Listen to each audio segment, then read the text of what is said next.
होउछि सब किछि तांको इच्छा रे ही होउछि।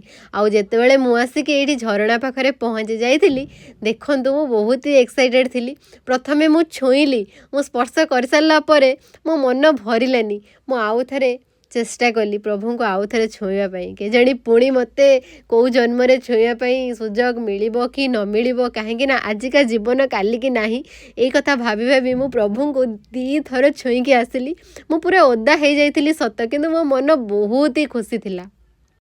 आ तापरे मु एठी आसी प्रभु श्री रामचंद्र पाखरे मुंडिया मारी जंगल आड़ को आगे आसली। एक्चुअली मु बहुत एक्साइटेड थी जे आगो को कौन अच्छी आगो को कौन अच्छी। तो किछि बाट गला परे बाँ साइड रे गोटे आश्रम पड़िला। से आश्रमर नाँ थिला कबीर आश्रम। मु जहाँ जानिबा पई चेष्टा कली और जानिबा पई पाइली सेठारे जणे बाबा आगुरु रहुथिले बा तपस्या करुथिले बा एटा हेछि तांको आश्रम थिला। तो किछि दिन से तपस्या कला परे तांकर देहांत हो जाइथिला। तांको मने रखिबा पई जायकि तांकर एक प्रतिमूर्ति स्थापन करा जाइथिला। तो सेठी दर्शन करिकी आगु को बढ़िथिलु मांकर दर्शन पाई बड़ाम्बा माँ।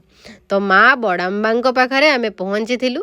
सेठी दर्शन करी पुणी मु पळे आस्तिली टिके एठी बदमासी करिया पई। एठी गोटे गच्छ थिला जोटा कि एपटरु सेपट पूरा सोइथिला। आ मु आसी तापर टिके बसिकी टिके बदमासी करूची काहेकि ना टिके फोटो फोटो भी मते शूट करियार थिला।